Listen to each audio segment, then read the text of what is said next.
Buen día, mi nombre es Isaac Mauricio Tavera Romero. Soy estudiante de la Facultad de Derecho de la Universidad Nacional Autónoma de México. Y hoy quiero venirles a hablar sobre los elementos esenciales de los impuestos dentro del derecho fiscal mexicano. Para empezar, necesitamos empezar definiendo qué es un impuesto.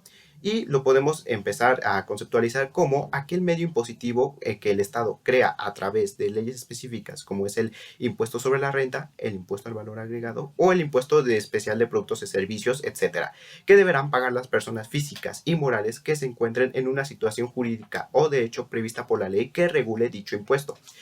Lo anterior queda señalado en el párrafo segundo del artículo segundo del Código Fiscal de la Federación, que dice que los impuestos son las contribuciones establecidas en ley que deben pagar las personas físicas y morales que se encuentran en una situación jurídica o de hecho prevista por la misma y que sean distintas de las señaladas de las fracciones segunda, tercera y cuarta de este mismo artículo. De lo anterior se desprende que un impuesto no es aplicable a cualquier persona, sino que debe actualizarse una hipótesis en la ley de un impuesto para que te sea aplicable su cumplimiento. De acuerdo a lo dispuesto por el artículo 31 de la Constitución Federal, son obligaciones de los mexicanos el contribuir para los gastos públicos, así de la Federación como del Estado y municipio en que residan, de la manera proporcional y equitativa que dispongan las leyes. De lo anterior, se desprende que para que una contribución sea válida constitucionalmente, es necesario que esté establecido en una ley. Debe ser proporcional y equitativo, ser proporcional y equitativo y los ingresos captados por el impuesto deben ser destinados al gasto público.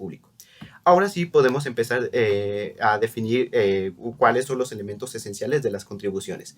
Y como primer elemento necesitamos definir al principio de legalidad o reserva de ley tributaria, que exige que todos los impuestos deben establecerse en la ley. Sin embargo, no basta con que la ley determine cuáles impuestos deben pagar los contribuyentes, sino que también debe especificar claramente los elementos esenciales del impuesto. Estos elementos esenciales nos ayudan a entender quiénes son las personas que deben pagar el determinado impuesto, cuánto se tiene que pagar, cuándo lo tienen que pagar y por qué hecho o acto lo tienen que pagar. Así mismo señala el artículo 5 del Código Fiscal de la Federación, dice que las disposiciones fiscales que establezcan cargas a los particulares y los que señalen excepciones a las mismas, así como las que fijan las infracciones y sanciones, son de aplicación estricta. Se considera que establecen cargas a los particulares las normas que refieren al sujeto, al objeto, la base o tarifa, la tasa o tarifa. Eh, Igual, vamos a empezar definiendo qué es el sujeto, que es como nuestro primer elemento esencial de nuestro impuesto. Y el sujeto puede ser de dos tipos, puede ser el activo o puede ser el pasivo. El activo es aquella persona que tiene la facultad de exigir el cumplimiento de las obligaciones fiscales, como puede ser el fisco. Y el pasivo es aquella persona física o jurídica obligada al cumplimiento de las obligaciones tributarias. Puede ser el contribuyente o asimismo un responsable. El segundo tenemos como segundo elemento esencial tenemos al objeto, que es el acto o actividad o motivo del impuesto. También debe este mismo ser establecido en la ley. Como tercero tenemos a la base del impuesto, que se refiere a la cantidad sobre la que se va a determinar tu impuesto.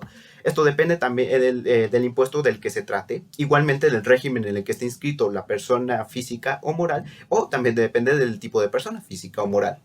Y por último tenemos a la tasa, la cuota o tarifa, que las podemos definir a las tres de una manera diferente. Por ejemplo, la tasa es el porcentaje que se aplica a la base para llegar al impuesto. La cuota es la cantidad absoluta del impuesto y la tarifa es el agrupamiento ordenado de cuotas o tasas de un impuesto. Y por último tenemos a la época de pago, que se refiere al plazo o momento en que se debe pagar este mismo impuesto. Por último, quisiera también agregar algún otro elemento esencial de la contribución, que es la extinción de la obligación fiscal. Y que dice que la obligación fiscal se debe extinguir cuando el contribuyente cumple con la obligación y satisface la prestación tributaria, o cuando la ley extingue o autoriza a declarar extinguida la obligación. En el derecho fiscal solo se admiten como formas de extinción de la obligación fiscal solamente 5, que es el pago, que es el medio más utilizado, la prescripción y la caducidad, la compensación, la condonación y la cancelación. Vamos a empezar definiendo qué es el pago, que es el modo por excelencia para extinguir la obligación fiscal, que satisface plenamente los fines y propósitos de la relación tributaria porque se te satisface la pretensión creditoria del sujeto activo.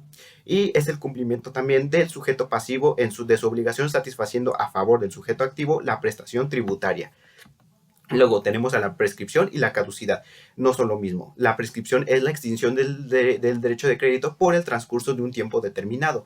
Y la caducidad la podemos definir como la extinción de las facultades de la autoridad hacendaria para determinar la existencia de obligaciones fiscales para también liquidarlas, exigir su pago o bien para verificar el cumplimiento o incumplimiento de las disposiciones fiscales y sancionar por consiguiente las infracciones cometidas.